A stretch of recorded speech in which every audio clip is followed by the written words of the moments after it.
Hello नमस्कार हमारे channel में आपका स्वागत है। हम आपको बहुत ही महत्वपूर्ण जानकारी देने वाले हैं अतिथि शिक्षकों की नियुक्ति को लेकर। अतिथि शिक्षकों को आ रही समस्याओं को लेकर बहुत ही महत्वपूर्ण खबर है। अतिथि शिक्षकों की नियुक्ति नहीं हो पा रही है, जिनकी नियुक्ति नहीं हुई है वो हाई कोर्ट जाकर सुप्रीम कोर्ट जाएंगे। ठीक है फ्रेंड, सुप्रीम कोर्ट में याचिका लगाएंगे और स्टे लेके आएंगे अतिथि शिक्षक अपनी नियुक्ति का, ताकि कोई अन्य अतिथि शिक्षक ना पहुँचे और अतिथि शिक्षक को ही नियुक्ति मिले। क्या इनकी जगह पर अगर दूसरा कोई अतिथि शिक्षक पहुंच गया तो फिर इन अतिथि शिक्षकों की नियुक्ति होना संभव नहीं है। तो जो पूर्व में कार्यरत अतिथि शिक्षक है वो किसी भी कारण बाहर ना हो सके, इसलिए प्रयास किया जा रहा है। जबकि सरकार ने आदेश जारी किया था कि अतिथि शिक्षकों का अनुबंध करेंगे, इनको बीच सत्र में बाहर नहीं निकाला जाएगा, लेकिन उस आदेश का अभी तक कोई पालन नहीं किया जा रहा और डीपीआई की ओर से भी कोई आश्वासन नहीं मिल रहा और अतिथि शिक्षकों की नियुक्ति की समस्या का समाधान नहीं किया गया। तो अतिथि शिक्षक सुप्रीम कोर्ट जाएंगे और याचिका लगाना है सभी अतिथि शिक्षकों को जिनकी नियुक्ति नहीं हुई। तो पूर्ण विस्तार से मैं जानकारी देने वाला हूँ। क्या कहना रविकांत गुप्ता जी का, आप वीडियो में बने रहे, वीडियो पूरा देखें। वीडियो अच्छा लगे तो लाइक और चैनल को सब्सक्राइब जरूर करना। ऐसे अपडेट पाने के लिए मुद्दों को लेकर के साथी हमारे परेशान है। प्रदेश सरकार के साथ में जो उनके अधिकारी हैं वो भी बिल्कुल निरंकुश हो चुके हैं। कोई भी आपकी बात सुनने को तैयार नहीं है। हमारे साथी रोज डीपीआई में हजारों की संख्या में पहुंच रहे हैं, पर वहां पे कोई सुनवाई करने वाला वहां नहीं है। आज का जो मुख्य मुद्दा है, तो आज लाइव आने का मेन कारण यही है कि आज क्या हुआ, किन मुद्दों पे अपनी चर्चा हुई, और प्रयास यही है कि आप लोगों को जितना हो सके हम लोग न्याय दिलवा पाए। दिन भर में हजारों लोगों की सहानुभूति, उतने लोगों की गालियां सुनने के बाद भी लगातार हम लोग प्रयासरत हैं कि जो साथी हमारे पूर्व से कार्यरत थे उनको कैसे मौका दिला दिया जाए एक बार। क्योंकि डीपीआई में बैठे अधिकारी बिल्कुल भी किसी प्रकार से आपके पक्ष में कोई भी नहीं है। थोड़ा बहुत पीके सिंह सर हैं जो हेल्प करने को तैयार रहते हैं, बाकी तो चाहे वो कामनाचार्य मैडम हो, चाहे वो आयुक्त मैडम हो, कोई भी अधिकारी आपके पक्ष में बात करने को तैयार नहीं है। जैसा कि मैं पहले ही बोल चुका हूं आप लोगों से कि अगर आप लोग चाहते हैं कि आप लोगों का जो पूर्व से कार्यरत थे, जिनने पिछले सत्र में काम किया है और उनको ज्वाइनिंग नहीं मिल पाई है, तो वो लोग हाई कोर्ट से होते हुए सुप्रीम कोर्ट की ओर रुख करें। क्योंकि सरकार के साथ में उनके अधिकारी किसी भी प्रकार से आप लोगों का भला नहीं चाहते।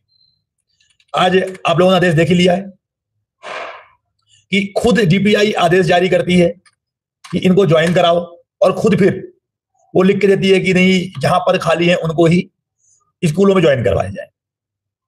आखिर दोहरा चरित्र क्यों?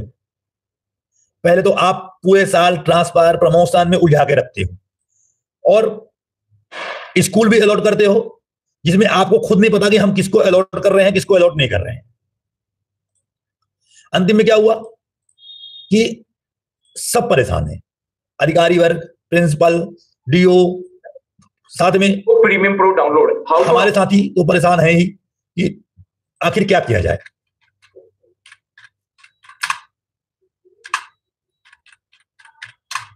आज भी मैंने जितने भी मेन मुद्दे हैं, जैसे कि वार्षिक अनुबंध, क्योंकि अभी अभी आप लोगों को मालूम ही होगा कि लगभग 3000 से 3500 पदों पर वर्ग 1 की भर्ती के लिए स्कूल अलॉटमेंट कर दिया गया है। मतलब लगभग 3500 लोगों का बाहर होना तय है। लेकिन इसमें गलती कहीं ना कहीं हमारी भी है। क्यों? क्योंकि हम जब ज्वाइन हो जाते हैं, जो लोग ज्वाइन हो गए स्कूलों में, तो उनको तो लगता है कि अब तो हम नियमित हो गए, हमको तो कोई बाहर कर नहीं सकता। और इस चक्कर में लगातार लोग बाहर होते जा रहे हैं। आप लोगों ने देखा 2 तारीख को भी केवल वही लोग इस आंदोलन में पहुंचे थे जो लोग स्कूलों से बाहर थे। 10 तारीख को जो आंदोलन हुआ उसमें भी केवल वही लोग आए थे जो स्कूलों से बाहर थे। जो स्कूलों से बाहर हो जाते हैं, जिनको समस्या रहती है, वो बस अपना दुखड़ा रोते रहते हैं। जिनकी नियुक्ति होती चली जाती है वो बिल्कुल भूल जाते हैं कि यार आखिर हमें भी लड़ना है, हमें हमारा ही भविष्य है। उनको लगता है कि हमारे स्कूल में नियुक्ति हो गई यानी कि हमारी समस्याएं सॉल्व हो गई। तो पहले तो मैं ये स्पष्ट कर दूं कि देखो, जिस दिन नियमितीकरण या कोई भी सुविधा मिलती है, ना तो वो अकेला मुझे मिलना है, ना किसी और को मिलना है। जब मिलेगा वो सभी लोगों को मिलेगा, लेकिन प्रयास किसी को ही नहीं करना। तो आज भी हमें डीपीआई से कोई संतोषजनक जवाब नहीं मिला, चाहे वो आपके 10 अंक अनुभव को लेकर के हो, चाहे जो समस्याएं ज्वाइनिंग के लिए जो पूर्व से कार्य कर रहे थे और वो लोग अभी स्कूलों में उन्हें स्कूल नहीं मिल पाई, उनकी ज्वाइनिंग नहीं हो पाई, चाहे वो दूसरी लिस्ट को लेकर के हो, चाहे वो 30% को लेकर के हो, चाहे वो शॉर्ट टर्म को लेकर के हो। तो एक साइड से मैं बात करता हूं सही मुद्दों पर। तो सर्वप्रथम तो अनुबंध के बारे में मैं स्पष्ट कर दूं कि अनुबंध किसी भी हालत में डीपीआई करने को तैयार नहीं है, जबकि आयुक्त लोक शिक्षण ने और प्रमुख सचिव गोयल जी के साथ में शिक्षा मंत्री की अध्यक्षता में बैठक हुई थी और स्पष्ट तौर पर शिक्षा मंत्री ने कहा था कि हम 10 माह का अनुबंध करेंगे। तो अनुबंध का तो कहीं से कहीं तक जिक्र नहीं है, क्योंकि आज जो नया बना है प्रावधान हुआ है बजट के लिए कि 2024-25 के बजट के लिए जो आज पत्र गया है, मेरे सामने ही गया है, उसमें कहीं भी ये नहीं दर्शाया गया है कि इनको अनुबंध के अनुसार कोई टीचर आता है तो उस जगह पर इनको मानदेय भुगतान किया जाएगा। डीपीआई ने भी आज माना है कि मध्य प्रदेश में 90,000 लगभग 50,000 पद खाली हैं, में पदों पर हमारी नियुक्ति हो चुकी है। लगभग 40,000 पदों पर लॉन्ग टर्म की नियुक्तियां और होनी है, जिसमें से लगभग जो 12,000 सुनो भैया जी इधर देखो, वीडियो चल रहा है कि बंद हो गया? चल रहा है?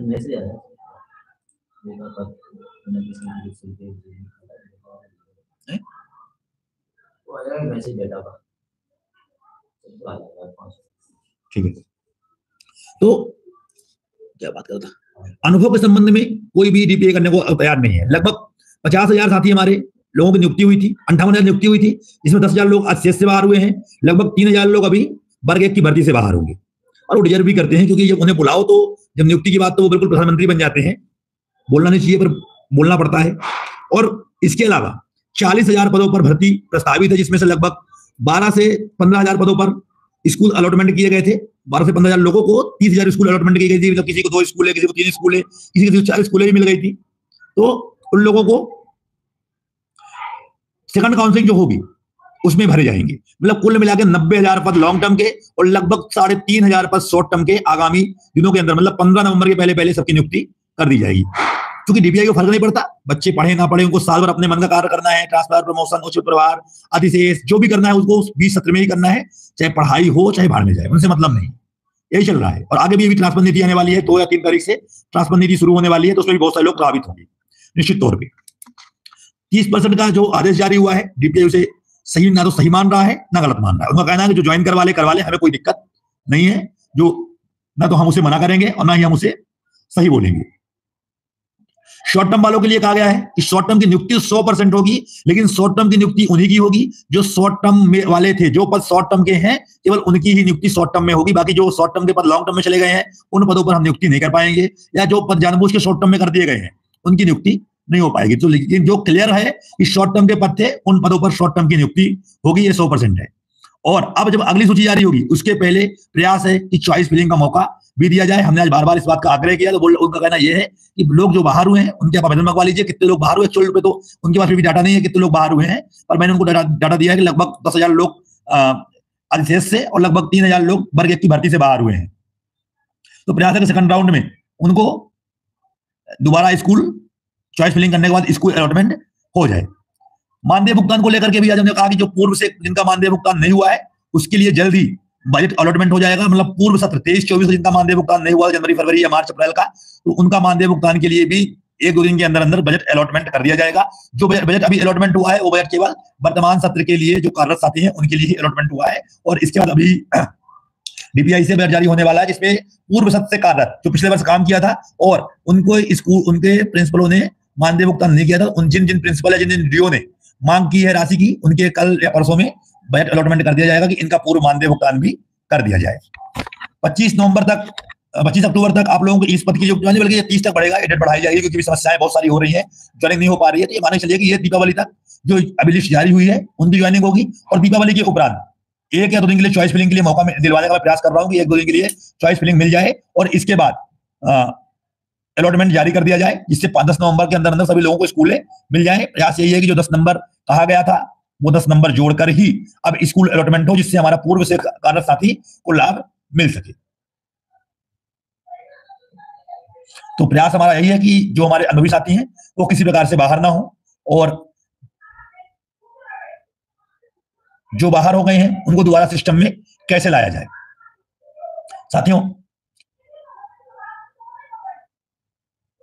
जिन लोगों ने आवेदन मुझे भेजा था, जिन स्कूलों में शिक्षक पहले से कार्य कर रहा है और उनके आवेदन मेरे पास आए थे कि सर हमारे यहाँ हम लोग स्कूल में गए पर हमें ज्वाइनिंग नहीं मिली है, तो उनके लिए हमने उनको पत्र लगा दिया है और डीपीआई ने स्पष्ट कहा है कि इन लोगों को सेकंड राउंड में जब अलॉटमेंट होगा तो पहले उन्हीं को अलॉटमेंट किया जाएगा जिन लोगों को इस बार अलॉटमेंट हुआ था और उनकी ज्वाइनिंग नहीं हो पाई है। तो जितने लोगों ने मुझे आवेदन भेजा था मैंने सबका डाइस कोड स्कूल का और उनकी यूनिक जो यूजर आईडी है सही डीपीआई में लगा दिया है, और उम्मीद है कि जल्दी आप लोगों को जो अगला स्कूल अलॉटमेंट होगा सर्वप्रथम आप लोगों को ही स्कूल अलॉटमेंट किया जाएगा, क्योंकि आप लोगों की नियुक्ति हो रही थी लेकिन स्कूल में रिक्त पद ना होने के कारण आप लोगों की नियुक्ति नहीं हो पाई। तो उम्मीद है कि जल्दी आप लोगों को नियुक्ति के लिए मौका दिया जाएगा।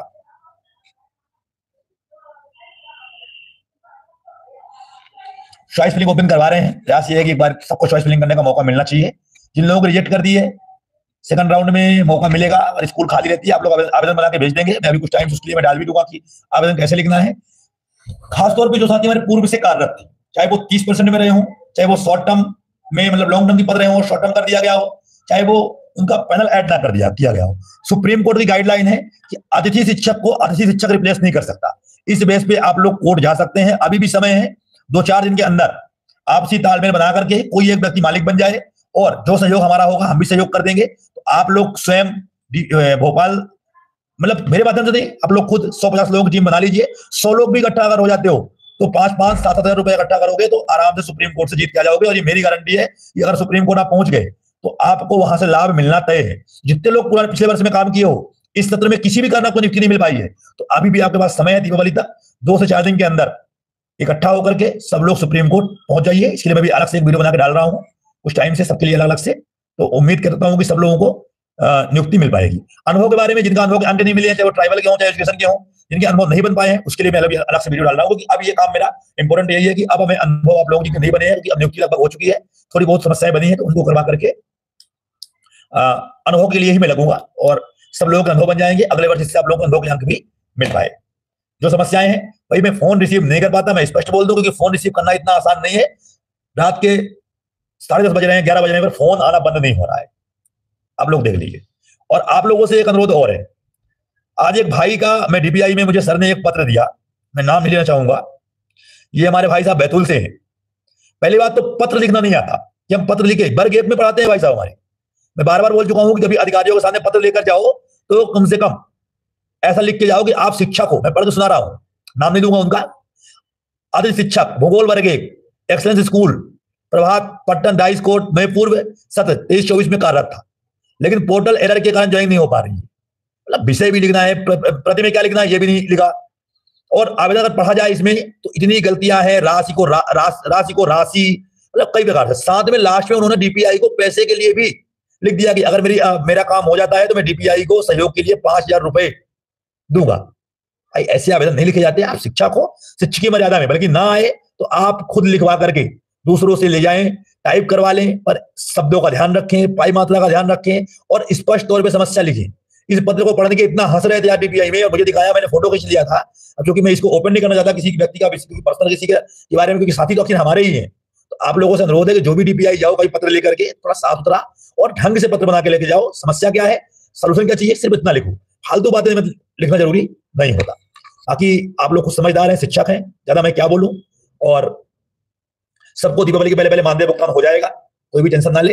जो ज्वाइनिंग की समस्याएं हैं, समाधान नहीं कर पा रही है डीपीआई, उसके लिए अब आप लोगों के लिए कोर्ट ही जाना पड़ेगा, उसके अलावा कोई ऑप्शन नहीं है। कम से कम अभी 2,000 लोग अटके हुए हैं, उन 2,000 में से 100 लोग भी हिम्मत कर लो, और याद रखो कि जो जाएगा उसी का होगा, क्योंकि कोर्ट ऑर्डर डीपीआई उसी का मानेगी जो कोर्ट जाएगा। तो हाई कोर्ट से तो कुछ नहीं होता, मैं स्पष्ट बता रहा हूं पहले से भी।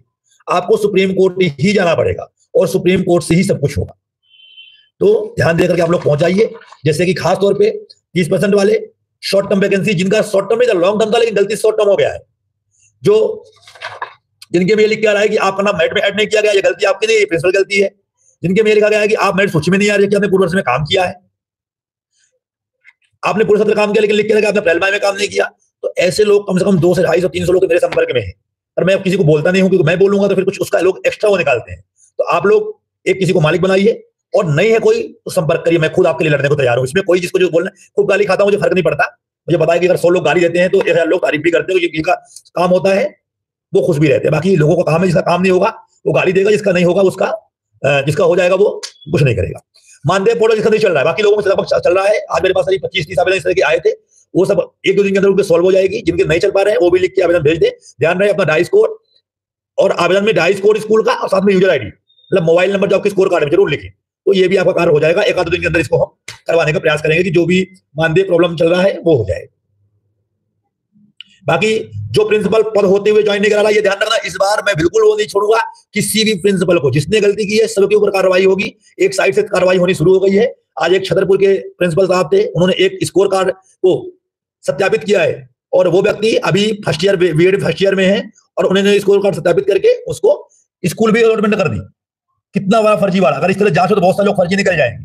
तो उस प्रिंसिपल के ऊपर तत्काल आज कार्रवाई हुई है। ऐसी जितने प्रिंसिपलों ने घपला किया है किसी भी प्रकार से, 100% उनके ऊपर कार्रवाई करेंगे। बस आप लोग सबूत सहित लाके देंगे। पिछले वर्ष भी अगर प्रिंसिपल ने गलती की है आपकी ज्वाइनिंग में, उसके ऊपर भी जांच के उपरांत कार्रवाई होगी, ये मेरी गारंटी है। बिल्कुल लग सकते हैं 2000 बच्चों पर। संकुल वाले पैसे मांग रहे हैं, देखो लिखने से जाने, लिख के दो आवेदन में। ध्रुव जी, मैं ऐसे कैसे मानूंगा? आप लिखित में दो मुझे, ऐसे पैसे मांग रहे हैं, और कार्रवाई ना करवा जो आप कहोगे वो।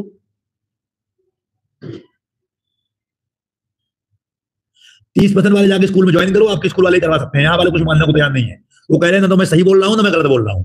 जो ज्वाइन करवा ले, कोई दिक्कत नहीं। जिनको भी अपने प्रिंसिपलों पे कार्रवाई करवाना है, ठीक ठाक से आवेदन बना के भेज दो।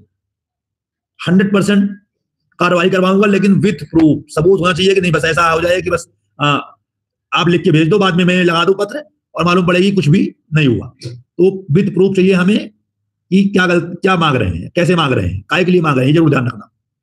ठीक है, धन्यवाद सब लोग जुड़ने के लिए। आप लोग परेशान रहते हो इसलिए मुझे लाइव आना पड़ता है। मैं थक तो बहुत गया था आज, लेकिन प्रयास है कि आप लोगों की समस्याओं का समाधान मैं करवाऊं।